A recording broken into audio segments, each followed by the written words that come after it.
Well, I've done it. I have broken my biggest crochet rule that I have set for myself, and that is no year-long projects. I have never wanted to do a temperature blanket. I don't like doing monthly art challenges because I always fall behind and then I get overwhelmed because I'm behind. But I said, what the heck?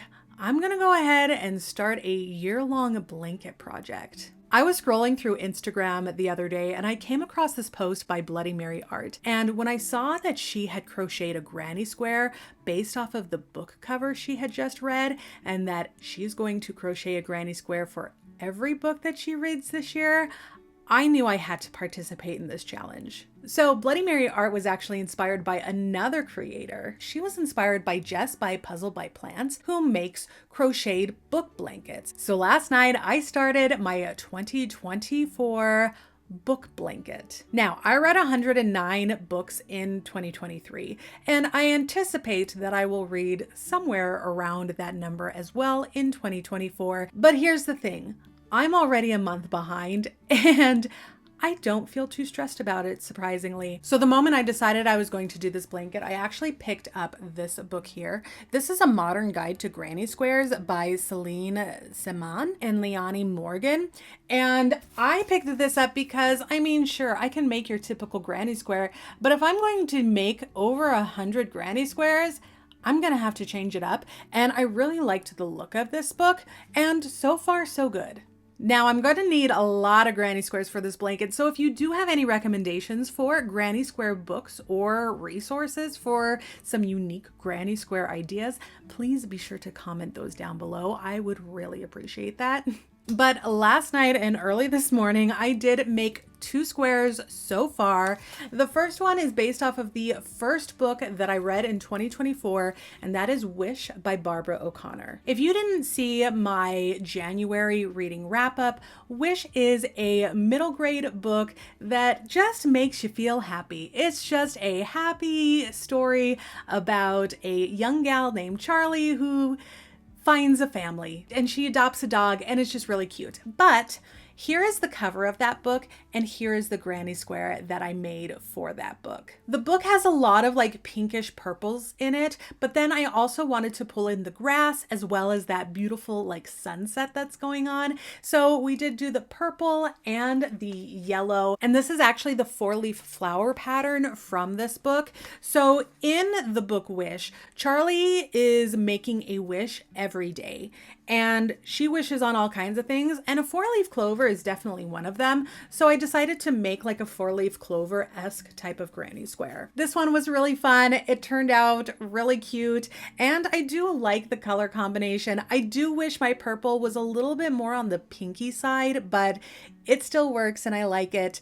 And I have now tagged this one with the name of the book as well as the place in which I read it. So this is Wish, and it was the very first book that I read in 2024. So it's going to naturally be the very first square of my blanket. At least I think that's how I'm going to do it.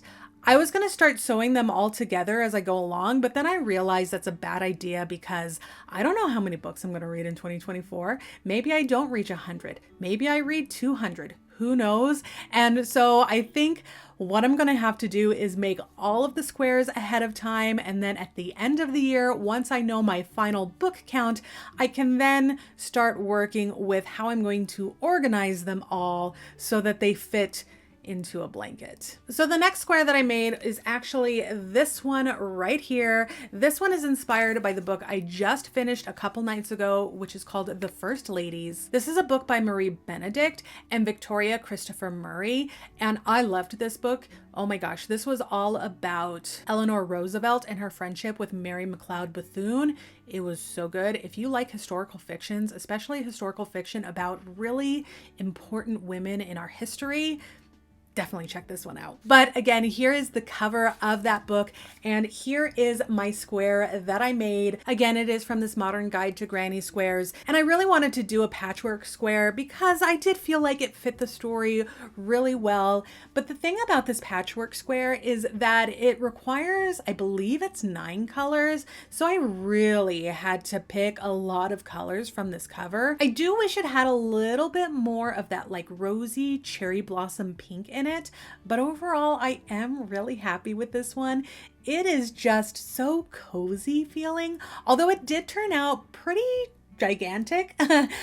So that's fun, but I used the wrong size hook. I used a 4mm instead of a 3.5, but it is what it is, right? And goodness gracious, check out all these ends. Because there were so many color changes, the ends are a little crazy.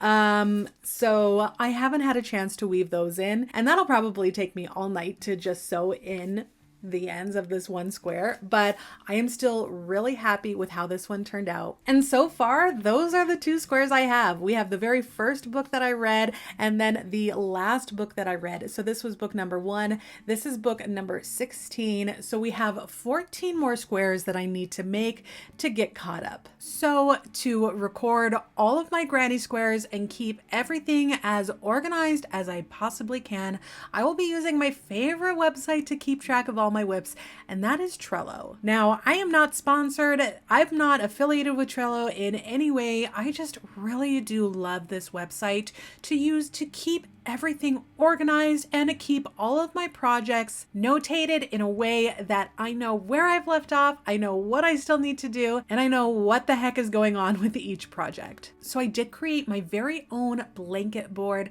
Now, this is where I'm going to be listing all of the books that I have currently read or that I have just finished reading that need squares made. I also will have the list of all of the squares that I have made, as well as the squares that I'm currently making. Now, I just realized this today that you can actually add pictures to your Trello board, and just look at how beautiful this looks already. There's only 2 squares done, and I'm currently working on the 3rd one, but I am really excited to see what this board looks like at the end of the year once I have all of my books and squares notated on it. Now, naturally, since this is a year-long project, I'm going to be keeping you guys updated. If you guys want full videos just dedicated to the entirety of this blanket, please let me know.